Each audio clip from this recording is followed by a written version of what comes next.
James never thought this would happen to him. He was 74, relatively healthy, and had spent months planning a cruise with his wife, their first big trip since retiring. It wasn't some wild adventure, just a peaceful journey through the Mediterranean, something they'd dreamed about for years. They booked the balcony suite, packed light, even checked with their doctor before boarding. Everything was supposed to be perfect. But on the fourth night, James woke up with a tightness in his chest that wouldn't go away. At first, he brushed it off, probably just indigestion. But by morning, the pain had spread down his left arm. He was dizzy, sweating. His wife called the ship's medical team, who stabilized him as best they could. But they were far from shore, and hours passed before he could be airlifted to a hospital. He survived, barely. The cruise, cancelled. The medical bills, crippling. And the fear? That never quite left him. This isn't a rare story. After 70, travel is not the same. Your heart may still yearn for adventure, but your body has different rules now. What once felt like a minor inconvenience at 45 can become a full-blown emergency at 74, and the biggest mistake most seniors make is assuming they can travel the same way they did decades ago. In this video, we'll explore 5 hidden dangers of traveling after 70 that most people overlook, until it's too late. These aren't meant to scare you, they're meant to prepare you. Because the difference between a joyful trip and a life-threatening ordeal is often just knowledge and planning. Let's begin with the most critical danger: increased risk of medical emergencies. It's a hard truth, but after 70, the body becomes less predictable. Heart conditions, high blood pressure, circulation issues, and breathing problems can turn sudden without warning. And when you're thousands of miles from your regular doctor, something as treatable as chest pain or dehydration can spiral fast. Travel adds strain, physically and mentally. Long flights increase the risk of blood clots, particularly deep vein thrombosis, DVT, which can be deadly if it leads to a pulmonary embolism. High altitudes place added pressure on your heart and lungs. Heat, humidity, strange food, stress, and sleep disruption all stack up. Even something simple like walking more than usual can trigger a flare-up in someone with undiagnosed arthritis or unstable blood sugar. And the problem isn't just the health risk, it's the response time.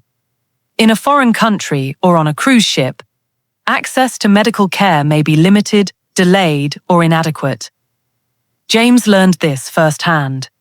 The ship had a nurse and a basic emergency setup, but no one with the tools to intervene in a full-blown cardiac event.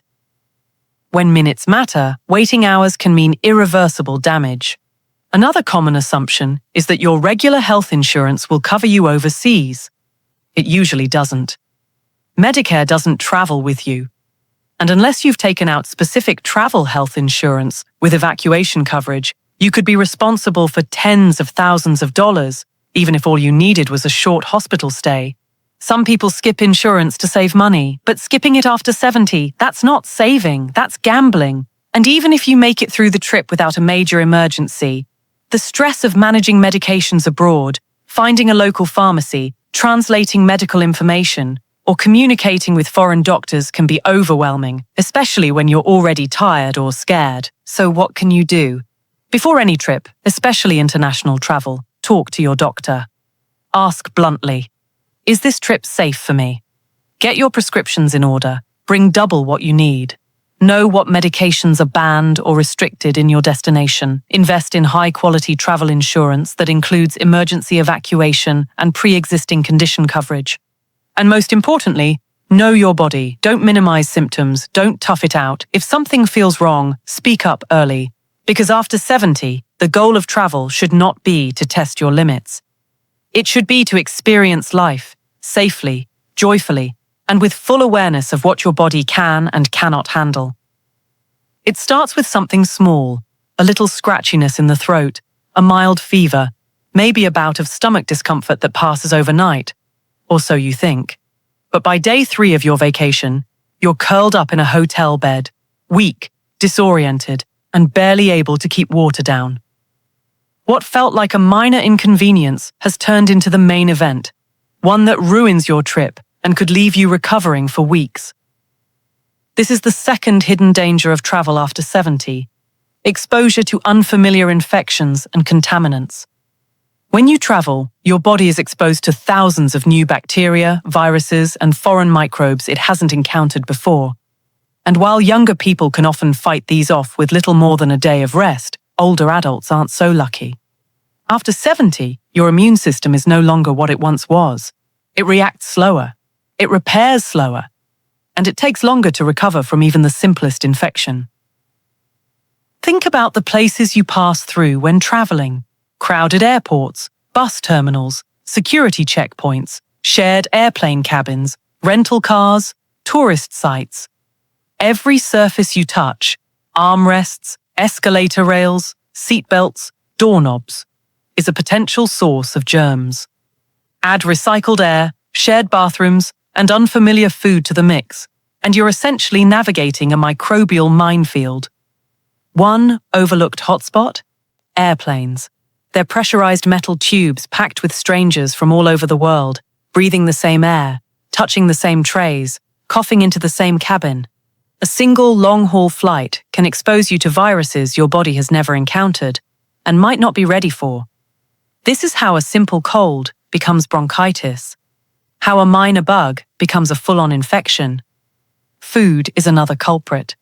While it's tempting to try everything new, and part of the joy of travel is in the cuisine, certain ingredients, preparation methods, or local water sources can wreak havoc on a sensitive digestive system. Seniors are particularly prone to foodborne illnesses like E. coli, salmonella, and norovirus, all of which can lead to dehydration, hospitalization, or long-term gut disruption. And no, it's not always the fault of dirty places. Even in clean, high-end restaurants, unfamiliar spices or oils can trigger allergic reactions. Raw salads washed in local tap water may carry bacteria that locals are immune to, but your body isn't. Street food, while authentic and delicious, often comes with hygiene shortcuts you don't see until it's too late. Let's not forget about restrooms, handrails, tour buses, or the handle of that elevator you just pressed.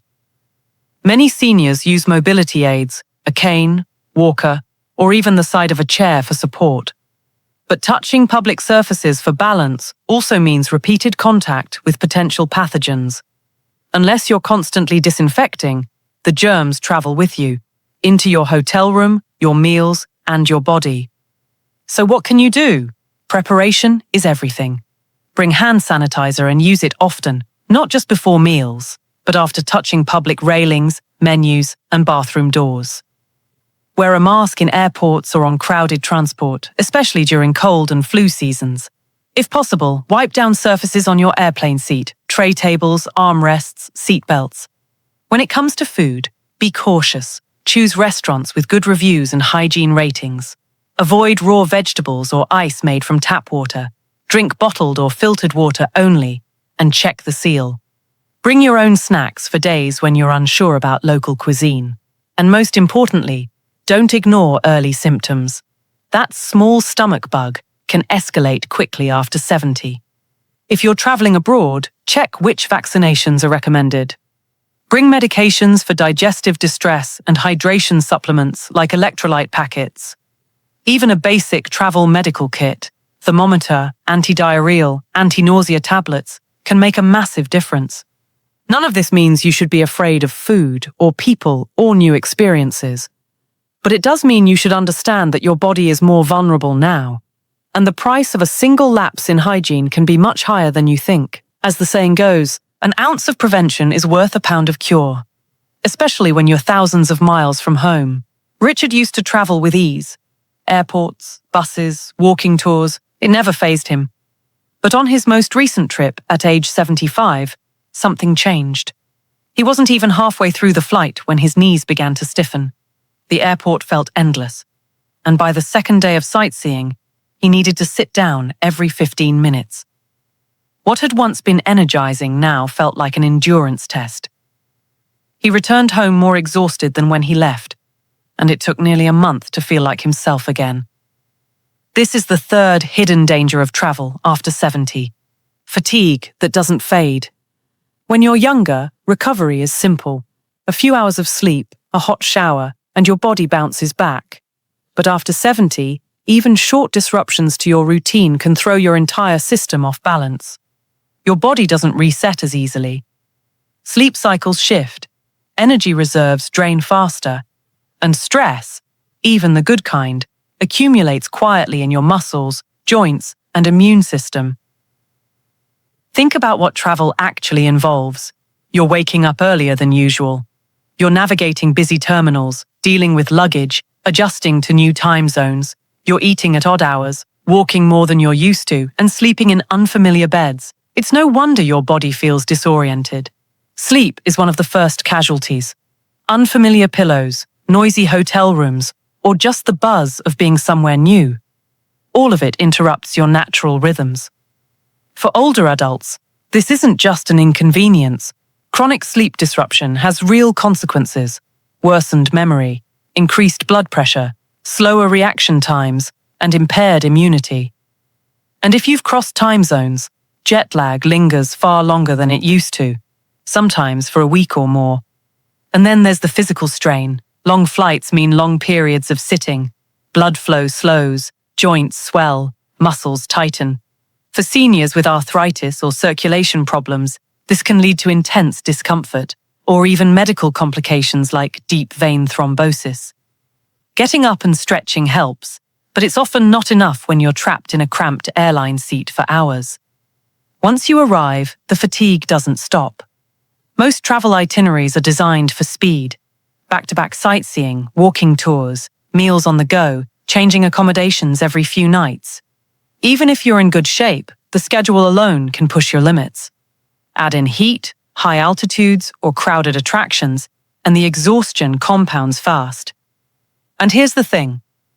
When you're that tired, everything becomes riskier.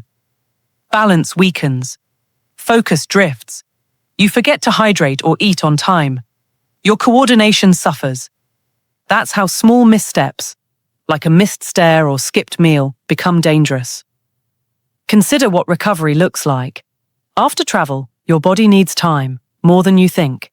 You may find yourself sleeping longer hours, craving rest in the middle of the day, or feeling unusually irritable. This isn't laziness. It's your body trying to reset. The problem is, many seniors don't allow themselves that time. They return from a trip and jump back into normal routines, pushing through fatigue until it turns into something worse: a fall, an illness, a burnout that lasts for weeks. So what can you do? First, slow everything down. Build in rest days before and after your trip. Don't fly overnight if you can help it. Break long journeys into manageable segments with layovers or stopovers. Choose hotels known for quiet, comfort, and accessibility. Don't pack your schedule with non-stop activities. One meaningful visit per day is enough, especially if it allows time for meals, breaks, and proper sleep. Bring things that support rest: a favorite pillow, a travel white noise machine, sleep masks, comfortable clothes. Take short walks during travel days to keep circulation moving. And most of all, listen to your body. If you're tired, rest. If your feet hurt, stop. If you're overwhelmed, skip an activity. Travel can still be enjoyable after 70, but only if you recognize this truth. Your energy is no longer unlimited. Treat it like the precious resource it is. Linda had waited her whole life to visit Italy. She'd seen the postcards, watched the documentaries, dreamed of standing in Rome's ancient streets. At 78, she finally made it. But just 2 days into her trip, that dream changed. She was stepping off a curb in a quiet alley when her foot slipped on the uneven stone. She fell hard. A broken hip. Emergency surgery. Her vacation ended in a hospital bed, and her recovery would take nearly 6 months. This is the reality many seniors don't think about until it's too late. After 70, the world becomes physically riskier. And when you travel, the danger increases dramatically. Falling at home is one thing. You're in familiar surroundings. Help is nearby. But falling abroad? In a foreign place, where the streets are unfamiliar, the hospital's different, and your body's slower to recover, it can upend everything. As we age, our reflexes weaken. Balance isn't what it used to be. Muscles don't respond as quickly, and bones lose density, making them easier to break. All of this means that a fall that might have left you with a bruise in your 50s can result in a fracture or serious head injury after 70. Traveling magnifies these risks. Think about the environments we step into: cobblestone streets, dimly lit alleys, slick hotel bathroom floors, unfamiliar staircases without handrails. Even cruise ships, with their wet decks and swaying motion, present serious hazards for anyone with balance issues. And not every destination is designed with seniors in mind.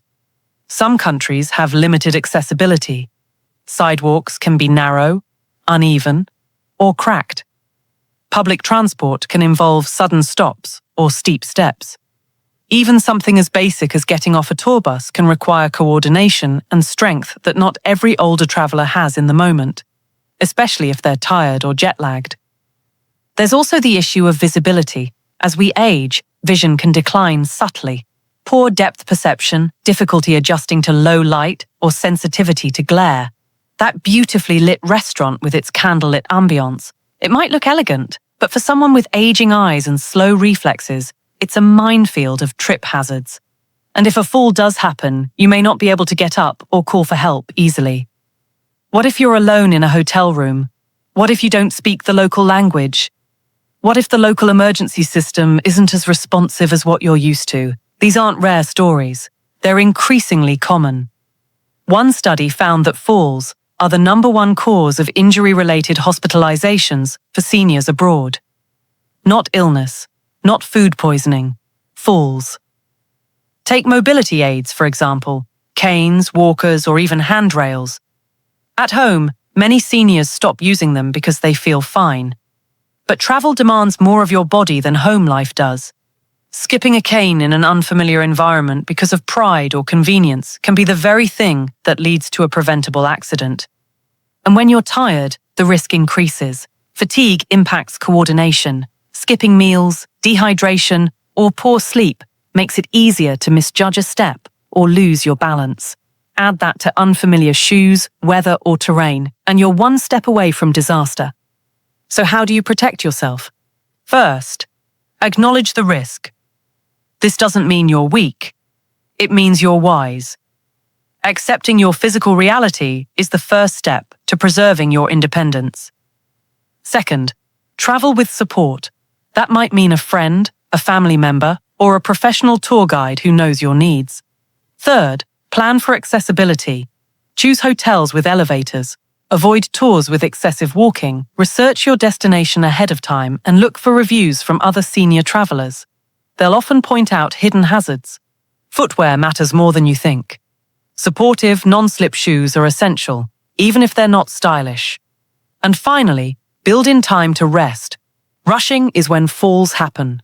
Slowing down keeps you steady. The truth is, many seniors don't fear falling until it happens. But by then, it's too late to prepare. What was meant to be a joyful experience becomes the beginning of months, or even years, of rehabilitation. So take it seriously. A fall isn't just a bruise at this age. It's a threat to your independence, your health, and your confidence.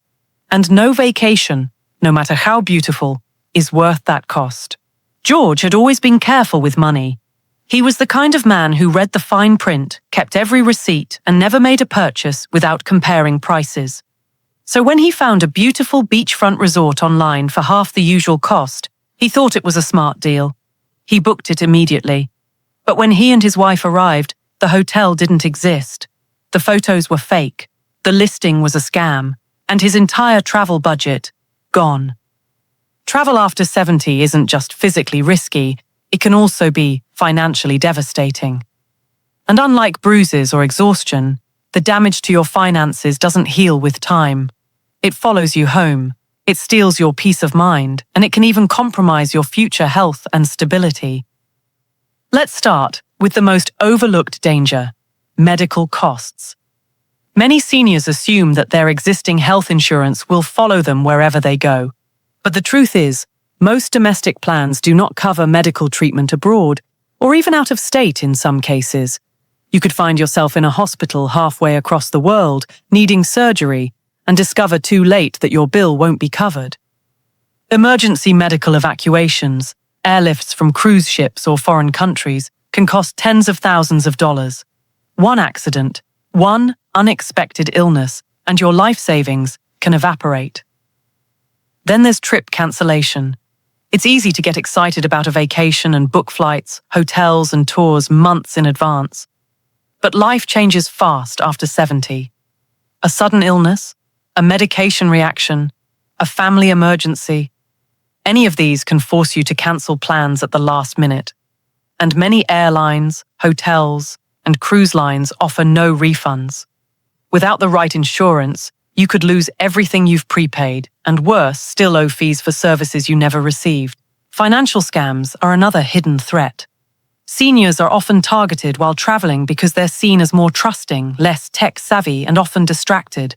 Fake tour guides, dishonest taxi drivers, rigged currency exchange booths all prey on older tourists.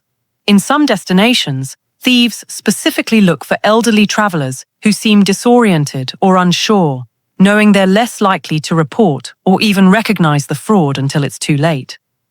There are also the unexpected expenses that creep in. Baggage fees, surprise taxes, hotel deposits, inflated restaurant bills in tourist traps, or overpriced excursions you felt pressured into. Even if you think you've budgeted carefully, travel always costs more than planned. And after 70, those overages can have real consequences, especially if you're on a fixed income. What about identity theft? Traveling means using unfamiliar Wi-Fi networks, handing over your credit card at hotels, restaurants, or kiosks, often without a second thought. And if your wallet or passport is stolen, the time and money it takes to recover those documents abroad can be staggering. For a senior, it's not just an inconvenience, it's a destabilizing event. So what can you do? First, invest in real travel insurance, not just the default checkbox at checkout. Read the policy. Make sure it covers medical treatment, emergency evacuation, trip cancellation, and theft or loss. Look for age-specific clauses. Some providers have upper limits or exclusions for seniors. Know what you're buying. Second, book only through trusted, verified platforms. If a deal seems too good to be true, it probably is. Use major airlines, chain hotels, or reputable travel agencies, ideally ones with senior-focused services. Third, protect your financial data. Bring a limited number of cards, use RFID blocking wallets, avoid public Wi-Fi for banking, and alert your bank before you travel. If something feels off, a pushy vendor, a confusing bill, a taxi that won't use the meter, walk away. Confidence is your best protection. Finally, build a buffer. Don't spend your last dime on travel. Set aside extra funds in case things go wrong. Because even if the trip itself goes smoothly, delays, rebookings, or even a misplaced bag can trigger new expenses you didn't expect. For George, that lost hotel booking was more than a financial blow. It was a wake-up call. Now he travels differently. Not with fear, but with preparation. He books smart, insures everything, and travels only when he knows the risk is worth the reward. And that's the key. Travel after 70 isn't forbidden, but it demands respect. It demands planning. Because what you're really protecting isn't just your health or your wallet, it's your peace of mind.